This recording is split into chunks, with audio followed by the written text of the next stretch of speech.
What's up, people?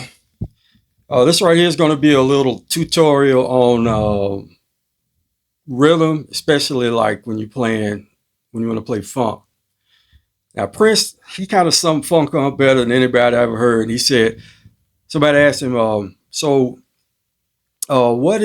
do you play funk? And he, he just sat back for a minute, got quiet, and said, if I got to tell you how to do it, it ain't funk. In other words, funk has a rhythm to it because you instantly move. Like if you watch old James Brown concerts, he always had that girl standing up on the top of the stage dancing. And funk makes you move.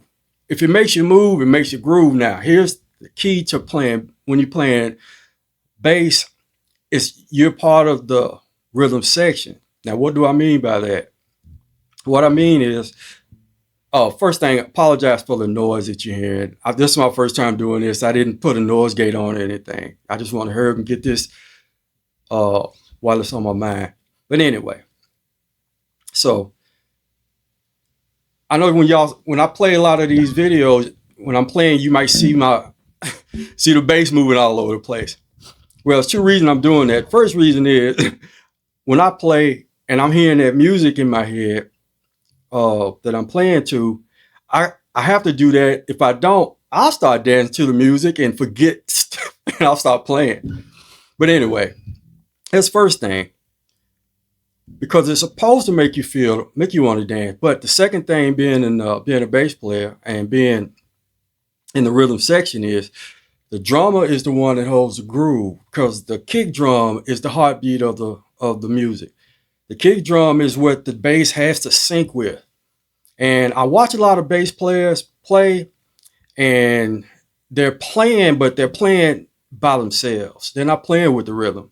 And I'm going to show you a little secret. And this is what I usually do when I play these songs. The first thing I do is I want to find out how long is the kick drum, how long does it decay? Okay, now I'll show you what I'm talking about.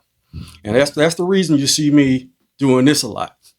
When I was in TSU Jazz Band a long time ago, and drummer, shout out James Hurt, if you hear this, from Memphis. But anyway, I was playing with him in a jazz band, and whenever we played anything I really liked, I didn't realize I was speeding up. And while we were playing, we played something I liked, and I was standing right next to him. And while we were playing, he would look over at me, he go, "Look at me." I didn't know what he was talking about, so I'm still playing fast, I'm flying. But he did it again. He just hit me with the drumstick. This time I looked over, he said, "Look at me." So I looked at him. I said, "What? I'm still playing fast." He went, "Foot." So okay, all right. So I looked at his foot, and he started emphasizing his kick. And I'm like, what is he doing? Well, we finished that song.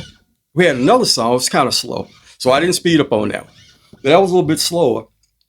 And when we had the break, I said, "Man, what's going on with that, man? It seemed like you're trying to show me something." I said, "Yeah." He said, "Yeah, man, this is what I'm trying to tell you. My foot, when my foot comes down and hits that drum head, the time that drum takes to decay, that's the time of the beat. So if it's like this, if it's just like one, if it's like that, then every time my foot goes down, the movement of my foot as it goes down and when it hits that head, that's the time. He said the silence and the hit is the time. Because he said the silence and the hits, the next thing that'll happen again before you hear the hit again is going to be silence and the hit. He said all of that is the time. He said you just try to play the note, you're going to speed up every time, because the note's just a fraction of the time. All right, so let me show you what I mean. As I move my foot up and down,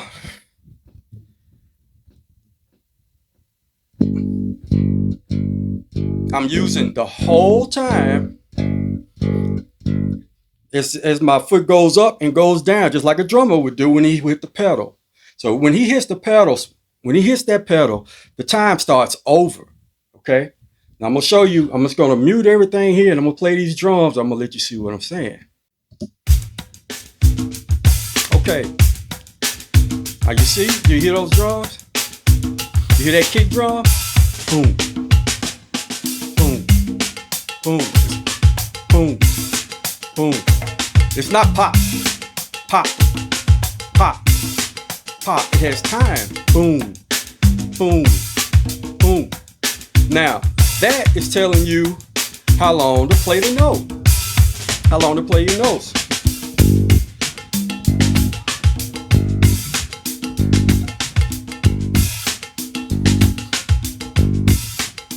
Now watch this.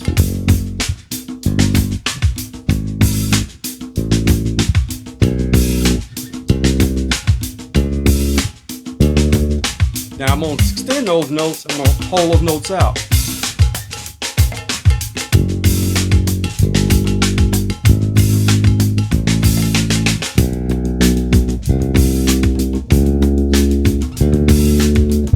Okay.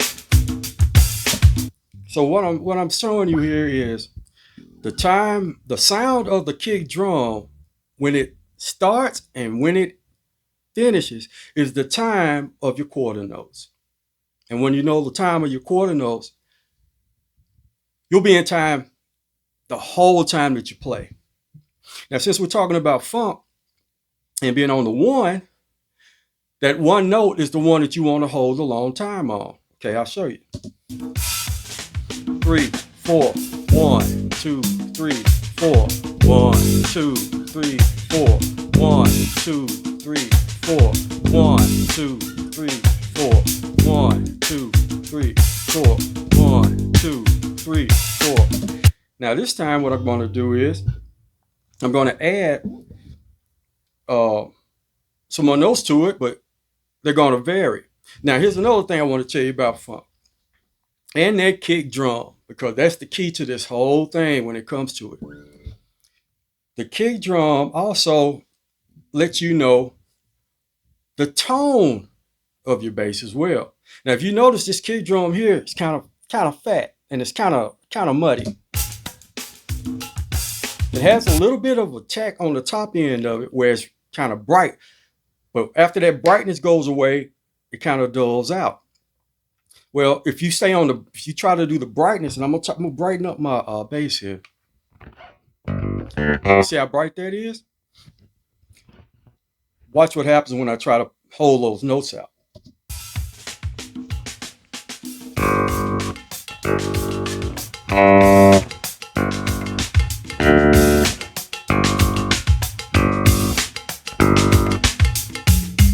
What ended up happening? The bass of the kick drum and my bass, they're not compatible anymore. They're not paired. Because the other thing that's important is if that kick drum has a full sound, the bass has to match that tone. Now I'm gonna pull my treble back, pulling my treble back here, and I'm taking some of the treble out to match the tone of the kick. Now, some genres of music like metal, the kick is real quick and it's real percussive, real snappy. And in that case, you want your bass to have more of be more on the treble side because that kick is quicker.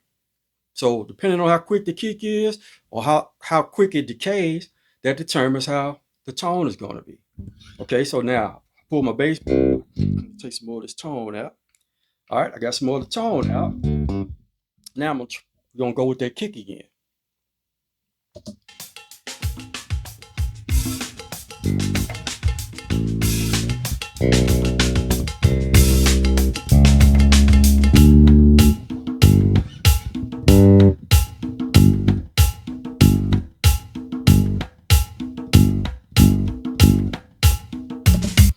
Okay. Now here's the second thing I want to show you when it comes to playing with that kick drum. The other thing is, remember I was telling you, James was telling me that when he would, his kick drum would come down, when it would hit the drum head, he said the silence also is part of the time. And I didn't understand what he meant, but he showed me. He said, when you play, he said, try to make sure that your bass is quiet before the next time I hit my kick drum. I said, okay, I think I understand what you're saying. So, but the key to that, and I watch a lot of bass players play it, and they try to do most of the they try to stop the bass string with the left hand. You can do that, but if you want to articulate your time, and if you want your time to be kind of accurate, then what I usually do is I usually have my right hand do the pause, do the stops. When that kick drum decays, when it finally decays.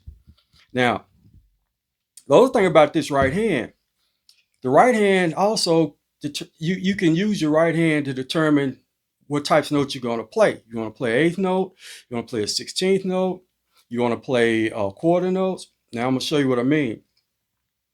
If I'm playing something fast, then I use my fingers like a pick. And what I mean by that is, let me show you. This part of my finger, just this part, I play my 16th notes with that. Anything fast, I play with that. When it comes, and that what I mean by that is the tip. I'll show you. Watch. I'll play the music. Get the kick.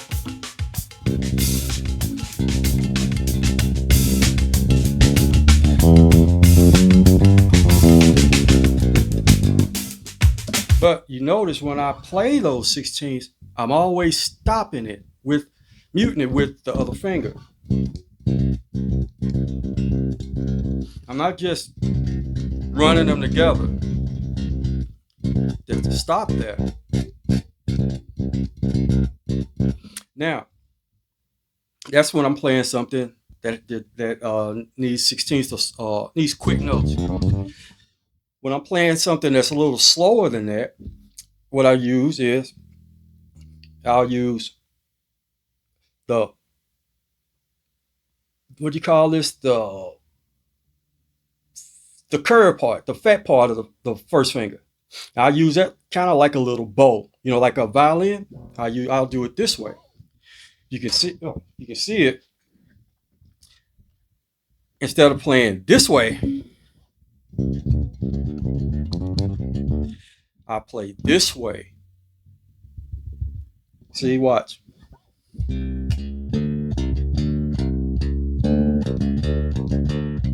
Now you notice that that note, the tone is longer, and the notes flow with each other.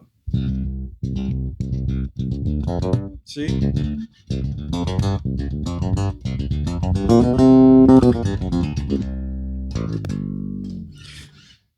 That's what I usually use when I'm playing like ballads and songs that have a slower tempo. And if the bass is not as bright, the tone's not as bright. So like if you go back and look at a lot of those James Brown videos, like with Bootsy playing, Bootsy's using a lot of that part of his finger. He's not using the tips. He's using this because it allows him to sustain the notes and get back on the one smooth with that kick drum. Okay, I'm gonna play the kick again. Okay, watch.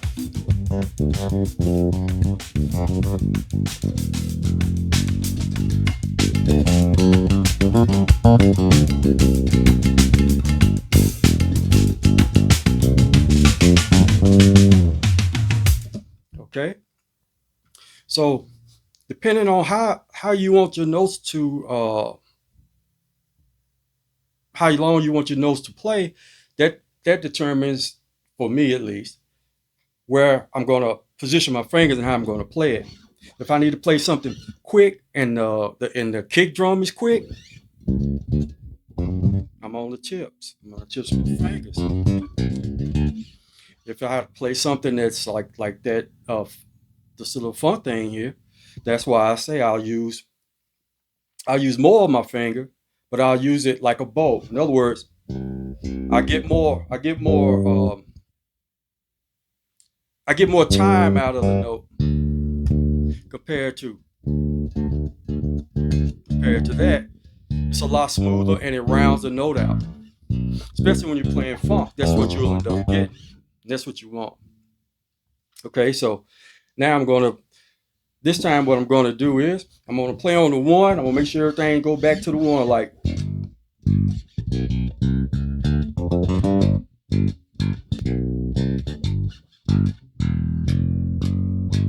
All right, so what I'm gonna do this time, I'm gonna play, but I'm gonna add some instruments in so you can see and feel how that kick drum and the bass is holding the rhythm section down.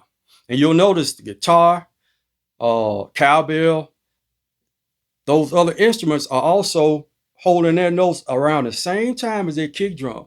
The kick drum's the key. Any song you play, listen to the kick drum first, find out how long it decays. Make sure your tone matches the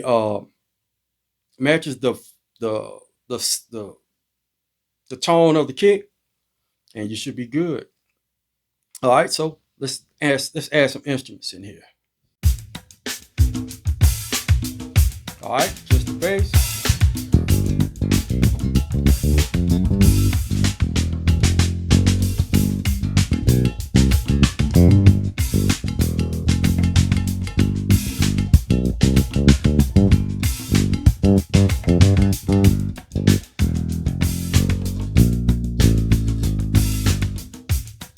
All right, let's add something else. There's guitar. Now you notice that guitar, and a kick drum, boom, boom, boom. It's the same. They're holding the same notes. All right, now let's add something else. All right, to go to horns.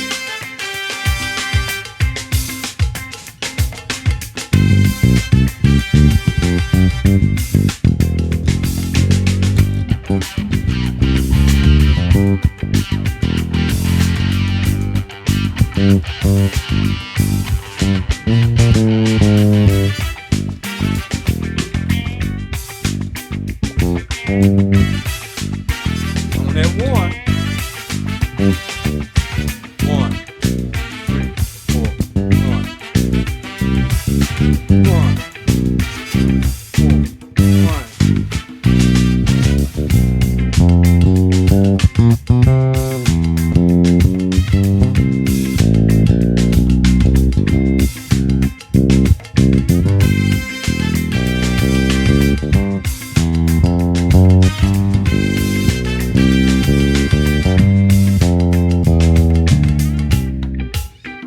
All right, let's add something else.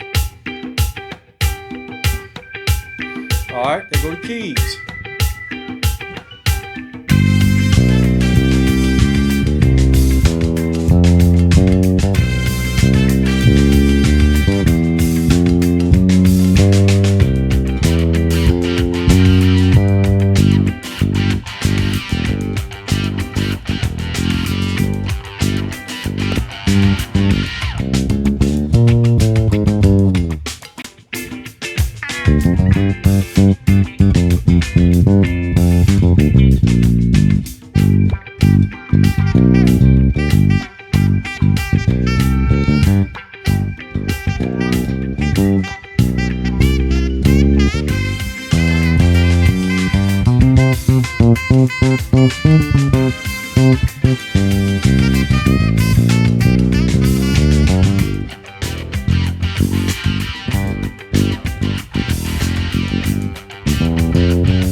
Well, I hope you guys enjoyed this little tutorial. I hope it helped. And remember, funk's easy. If you can dance, you can do it. But just remember that kick drum is the key. That's the key to the whole thing. Make your bass match the kick. Make sure your bass isn't too trebly. Make sure you're using more of the meat part of your fingers so that those notes can flow. Because that kick drum has a continuous flow to it, and you should be good. Shout out Miss Brown. Hope this helped you, and hope it helped everybody else too as well. Thank you guys very much. Peace.